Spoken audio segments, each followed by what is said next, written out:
Hello 12th class, how are you all. So बेटा आज के इस वीडियो में हम कवर करेंगे हमारी exercise 3.4 which is related to transpose of a matrix. मतलब आप किसी मैट्रिक्स का ट्रांसपोज किस तरह से फाइंड करते हैं, ट्रांसपोज क्या होता है, ट्रांसपोज कौन कौन सी प्रॉपर्टीज को फॉलो करता है, ट्रांसपोज के अंदर मैट्रिक्स के कौन कौन से टाइप आते हैं, इन सब चीजों के बारे में हम इस टॉपिक के अंदर स्टडी करेंगे। ठीक है, तो चलिए सबसे पहले समझते हैं what is transpose of a matrix. देखिए बेटा, इसको हम इस तरह से डिफाइन कर सकते हैं। सपोज आपके पास ये कोई मैट्रिक्स है m इंटू n ऑर्डर की, ठीक है ना, कोई मैट्रिक्स है m इंटू n ऑर्डर की, तो इसका जो ट्रांसपोज होगा उसे हम A ट्रांसपोज इस तरह से लिख सकते हैं, A डैश लिख सकते हैं, या फिर कई जगह पर A C भी लिखा हुआ मिलता है। ठीक है ना, तो इसको रिप्रेजेंट करते हैं। तो इसका मतलब ये है कि आप क्या करोगे, जो भी मैट्रिक्स है उसके रोज और कॉलम को इंटरचेंज कर दोगे। क्लियर हुआ बात। जैसे यहां पर रोज कौन सी है, I, और कॉलम कौन से हैं, J। तो आपका काम है आप इन रोज और कॉलम को इंटरचेंज कर दीजिए। मतलब जो रोज पहले हॉरिजॉन्टल थी वही रोज अब वर्टिकल होंगी। यानी कि मैं ट्रांसपोज को किस तरह से रिप्रेजेंट करूंगा, I J I, और जैसे ही मैंने रोज और कॉलम को इंटरचेंज किया तो इसका जो ऑर्डर है वो भी क्या हो जाएगा, चेंज हो जाएगा। ठीक है ना, तो अपने इस तरह से ट्रांसपोज फाइंड करते हैं। ये जो मैट्रिक्स हमें मिलेगी उसको बोलते हैं हम ट्रांसपोज ऑफ अ मैट्रिक्स। चलिए एक एग्जांपल करते हैं इसका। देखिएगा बेटा, सपोज आपके पास कोई मैट्रिक्स है A इज इक्वल टू 2 3 4 -1 2 1।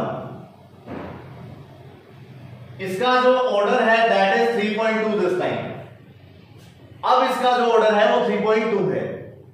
तो आप क्या करोगे, इसका ट्रांसपोज फाइंड करेंगे, मतलब A raise to the power t, है ना, इसका ट्रांसपोज कैलकुलेट करेंगे। तो आप इसे क्या करोगे, जो रोज है कॉलम में चेंज कर दीजिए। जैसे 2 - 1 तो आप लिखोगे 2 - 1, 3 2 आ जाएगा, 4 1 आ जाएगा, इस तरह से। अब देखिए अब इसका ऑर्डर क्या हो गया, ऑर्डर हो गया बेटा 2 इंटू 3। तो इस मैट्रिक्स को बोलेंगे ट्रांसपोज ऑफ ए।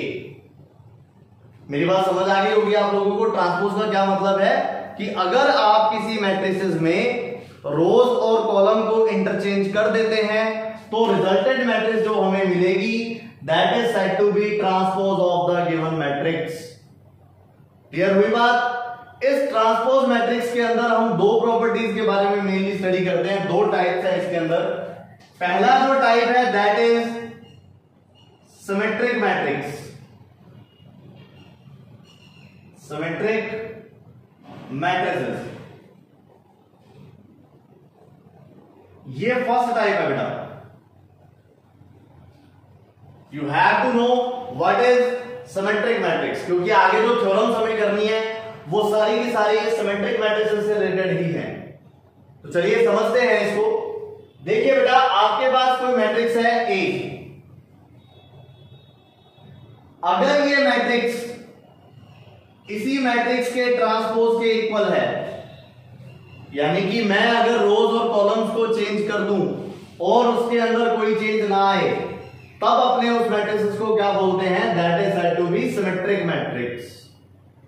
अगर ट्रांसपोज करने पर कोई फर्क नहीं पड़ता तो हम गिवन मैट्रिक्स को क्या बोलते हैं, सिमेट्रिक मैट्रिक्स बोलते हैं। क्लियर हुई बात। चलिए कुछ एग्जांपल करते हैं। और एक बात ध्यान रखिएगा, जब भी सिमेट्रिक की बात होती है तो दो चीजें आप, एक तो ये कि जो डायगोनल के एलिमेंट है, डायगोनल एलिमेंट, ये दोनों में सेम होंगे। ठीक है ना, डायगोनल्स के एलिमेंट चेंज नहीं होंगे, ना ए में ना ए ट्रांसपोज में। ठीक है। Second thing, that must be square matrix.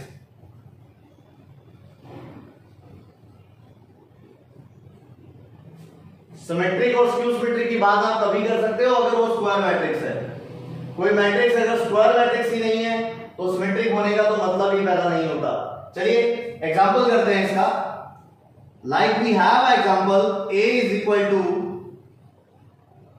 1 3 minus 2 3 2 5 minus 2 5 3। अब ये मैट्रिक्स है आपके पास। तो पहली बात स्क्वायर मैट्रिक्स है, देख लीजिए आप ऑर्डर कितना है इसका 3 into 3। ठीक है, आप इसका ट्रांसपोज फाइंड करके देखिए A ट्रांसपोज। इसका ट्रांसपोज फाइंड करके देखिए बेटा, यहां पर 1 3 minus 2 है तो आप लिखेंगे 1 3 minus 2। पहले ये रो थी, मैंने इसको कॉलम बना दिया। सिमिलरली ये भी रो है तो आप इसको भी कॉलम बना दीजिए 3 2 5। और इसी तरह से ये भी रो है तो आप इसको भी कॉलम बना दीजिए -2 5 3। ये हमें A ट्रांसपोज मिल गया। अब आप चेकआउट करके देख लीजिए बेटा कि क्या A इक्वल नहीं है क्या A ट्रांसपोज के। तो मैं आपको क्या बोल रहा हूं कि अगर ट्रांसपोज उसी गिवन मैट्रिक्स के इक्वल होता है that is said to be symmetric matrix. Clear हो गया बेटा सिमेट्रिक मैट्रिक्स की बात। चलिए आगे करते हैं। इसी के अंदर सेकंड टाइप जो आपके पास है वो है skew symmetric. Skew symmetric matrix.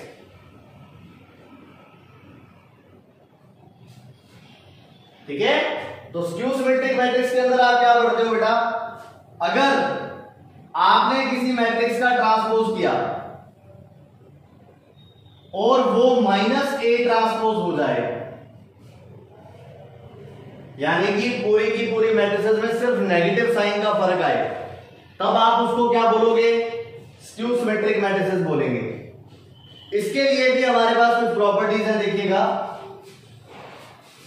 पहली प्रॉपर्टी है ऑल एलिमेंट्स ऑफ डायगोनल,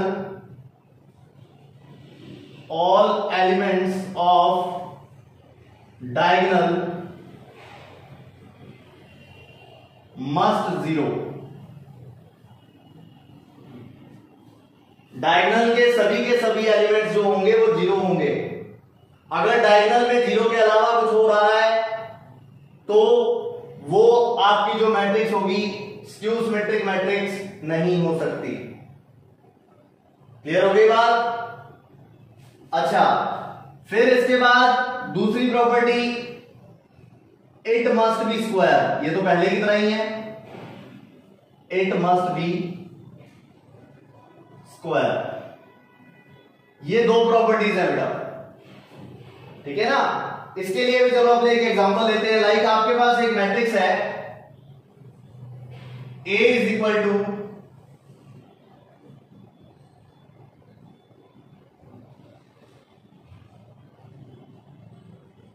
अब ये मैट्रिक्स है बेटा, देखो यहां पर अगर मैं इसका ट्रांसपोज कैलकुलेट करता हूं A ट्रांसपोज, तो मुझे क्या करना होगा, ये इसकी रो है, इसको कॉलम में चेंज कर दो, तो मतलब 0 2 -3 -2 0 1, फिर इसी तरह से 3 -1 0।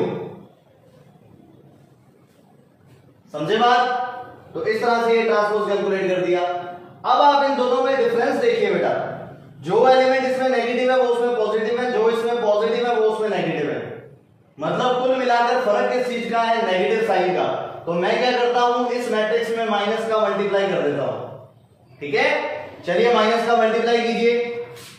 जैसे ही मैं इसमें माइनस का मल्टीप्लाई करूंगा तो यहां तो आएगा -A transpose equal to what, equal to minus का मल्टीप्लाई किया तो 0 2 -3 इस तरह से, तो ये 0 आ जाएगा बेटा, 2 आ जाएगा, -3 आ जाएगा, सिमिलरली -2 आ जाएगा, 0 आ जाएगा और 1 आ जाएगा। समझे बात। फिर आगे यहां पे करोगे 3 -1 एंड 0। अब आप देखिए बेटा ये माइनस ए ट्रांसपोज तो एज इट इज बना हुआ है ना, इक्वल टू ये वाली कौन सी वैल्यू बन गई, दिस बिकम ए।